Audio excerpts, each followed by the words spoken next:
चलो 18वां क्वेश्चन देखते हैं। 18वां क्वेश्चन क्या बोल रहा है? 18वां क्वेश्चन, इस चीज को सोल्व करना है हमें, हमें सिंप्लीफाई करना है, सरलीकृत करना है इस चीज को। वो कैसे करेंगे? अब देखो, इस टाइप के क्वेश्चन को सबसे पहले जो ब्रैकेट के अंदर ब्रैकेट होता है ना, उसको सोल्व करते हैं। देखो ये ब्रैकेट है, ब्रैकेट के अंदर ये ब्रैकेट है, और ब्रैकेट के अंदर ये ब्रैकेट है, और उसके अंदर ये ब्रैकेट है, तो सब उसके अंदर ये भी ब्रैकेट है। ठीक है, तो सबसे पहले हम क्या करेंगे?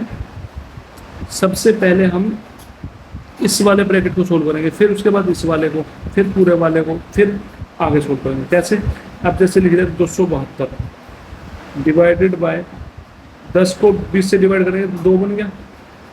2 इंटू में ब्रैकेट के अंदर 6 प्लस 5, 6 प्लस 5, उसके बाद है माइनस का साइन, फिर 5 प्लस 2, ये माइनस का साइन, और 2 प्लस 2 कितना बन जाएगा? 4। ये ब्रैकेट बंद, फिर बाहर वाला ब्रैकेट, फिर उससे बाहर वाला ब्रैकेट। अब इस वाले ब्रैकेट को सोल्व करेंगे।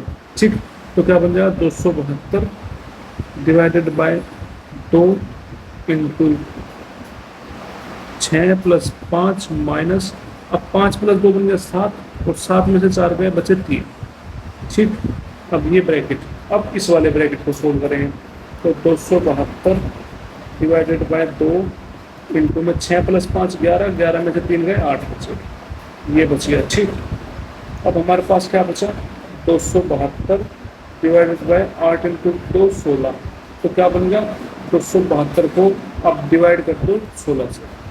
अब देख लो, इतना ज़्यादा डिवाइड करने की जरूरत नहीं है, तो 6 से देख लो, ऐसे क्या मल्टीप्लाई करें? 2 बन जाए लास्ट में, 6 7 जा 42, लास्ट में अगर 7 पे कर रहे हैं तो 42 बन रहा है। तो ऑप्शन में देख लो लास्ट में 7 कौन से में? लास्ट में 7 एक में है, तो option second is correct answer. अगर इसको सोल्व ही करना है तो सोल्व करके दिखा दूंगा मैं, तो चलो वो इतनी बड़ी बात नहीं है। कैसे सोल्व करो? 16 को 272 से डिवाइड कर दो, था 272 से 16 को डिवाइड कर दो, किससे कटेगा? 16 एकम 16, कितना बच गया? 11 12, तो ये कट जाएगा 16 7 7 6 42, 4 पर 7 7 4 11, तो 17 पे पूरा कट गया। ठीक है, तो ऑप्शन वो ये सेकंड इज करेक्ट आंसर। ठीक, अब 19 क्वेश्चन देखो। 19 क्वेश्चन में क्या बोल रहा है? 24 और 54 का मध्यानुपाती ज्ञात कीजिए। क्या बताना है हमें? 24 और 54 का मध्यानुपाती बताना है। तो मध्यानुपाती निकालने का सीधा एक फॉर्मूला होता है, वो क्या होता है? अंडर रूट ए इंटू बी। ए मतलब पहला नंबर, बी मतलब दूसरा नंबर। इसका मतलब है अंडर रूट ऑफ 24 इंटू 54। ठीक, ठीक है।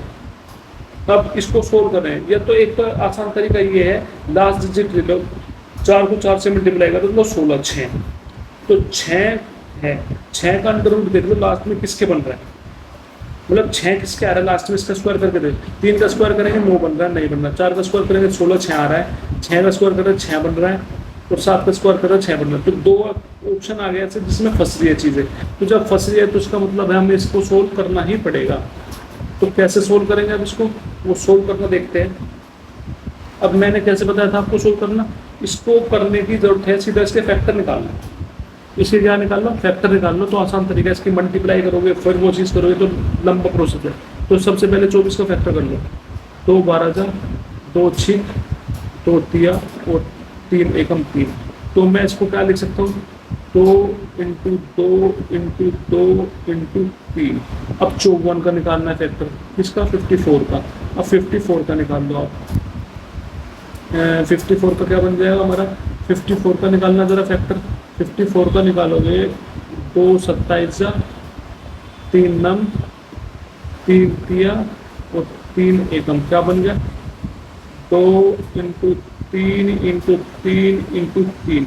अब इसमें से 2 2 के पेयर बना लो, क्योंकि स्क्वायर रूट निकालना है, तो 2 2 का पेयर बना लो। एक 2 2 का पेयर ये बन गया, एक 2 वाले का ये बन गया, एक 3 वाले का ये पेयर बन गया, और एक 3 वाले का। सब में से एक एक उठा लो। इस वाले में से 2 एक उठा लिया, इस वाले में से 2, इस वाले में से 2 एक उठा लिया, इस वाले 3 में से एक 3 उठा लिया, और इस वाले 3 में से एक 3 उठा लिया। तो क्या बन गया? 2 2 4 4 3 12 12 3 36। तो option C is correct answer. ठीक है, आई होप समझ में आया हुआ ये चीज़ आपको। अब 20वां क्वेश्चन देखो, 20वां क्वेश्चन क्या बोल रहा है, 20वां क्वेश्चन बोल रहा है एक परीक्षा में बी को 64 अंक मिले। तो एक परीक्षा है जिसमें बी को तो 64 अंक मिले और ए को, जबकि ए को 80 अंक मिले। ए को कितने अंक मिले? 80। तो कुल 120 अधिकतम अंकों में से कुल अंक कितने थे? 120 अंक थे अधिकतम। तो बी का अंकों का कितना प्रतिशत ए के अंक होंगे? तो बी के अंकों का कितना प्रतिशत ए के अंक होंगे, मतलब बी के कितने प्रतिशत का अंक ए के अंक होंगे। अब चीजों को देखो ध्यान से समझो, ये क्या बोलना चाह रहा है? ये बोलना चाह रहा है कि एक परीक्षा थी, वो परीक्षा में अधिकतम अंक थे 120, जिसमें से बी लाता है 64 अंक और ए लाता है 80 अंक। तो हमें ये बताना है तो बी के अंकों का कितना प्रतिशत ए के अंक होंगे, मतलब बी के जो अंक है उसके कितना प्रतिशत होगा ए के अंक। अब चीज को समझो, जहां पे भी हमें दिख जाए बी के अंकों का कितना प्रतिशत, जिसके साथ कितना प्रतिशत आ जाए, तो देखो कितना प्रतिशत किसके साथ है, कितना प्रतिशत है ए के साथ, का कितना प्रतिशत, का बी के अंकों का कितना प्रतिशत किसके, बी के अंक का, मतलब कितना प्रतिशत जिसके साथ हो जाए, या व्हाट परसेंटेज जिसके साथ हो जाए। व्हाट परसेंटेज है बी के साथ, और कितना का कितना प्रतिशत किसके साथ है, बी के साथ, कितना प्रतिशत किसके साथ है, बी के साथ है। ठीक है, मतलब जहां पे भी का आ जाए या कितना प्रतिशत आ जाए, का कितना प्रतिशत किसके साथ है, बी के साथ है, तो वो चीज हमेशा नीचे आती है और दूसरी वाली आती है ऊपर। ठीक, तो हमें प्रतिशत निकालने तो इंटू कर देंगे 100। तो ए के अंक कितने हैं हमारे पास, ए का अंक है 80, बी के अंक कितने हैं, बी के अंक है 64, इंटू में 100 कर दो, निकल जाएगा। तो 8 8 64, 8 से कर दिया 8 10 जा। ठीक, तो क्या बन गया हमारे पास, ये बन गया हमारे पास, काट दो अब जिससे भी कटता हो। अब 2 चौक 8, 2 पंजे 10, अब 4 से काट दो, 4 25 जा।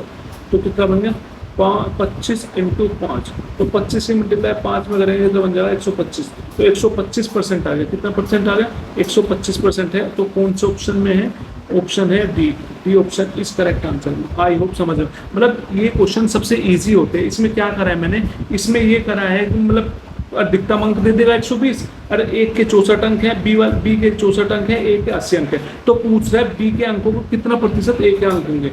तो जहां पे भी ये दिख जाए ना, जिसके साथ का कितना प्रतिशत लगाओ, का कितना प्रतिशत, जिसके साथ कितना प्रतिशत लग जाए उसको हमेशा नीचे लिखते हैं। ये व्हाट परसेंटेज जिसके साथ हो, व्हाट परसेंटेज किसके साथ है, बी के साथ, उसको नीचे लिखेंगे, दूसरे वाले को ऊपर, प्रतिशत निकाल ले इंटू 100 कर देंगे। तो ए के अंक कितने हैं, 80 है, बी के अंक है 64, इंटू 100 सोल्व कर देंगे, आंसर आ जाएगा। आई होप अच्छे से समझ में आया होगा। ठीक है, थैंक यू सो मच।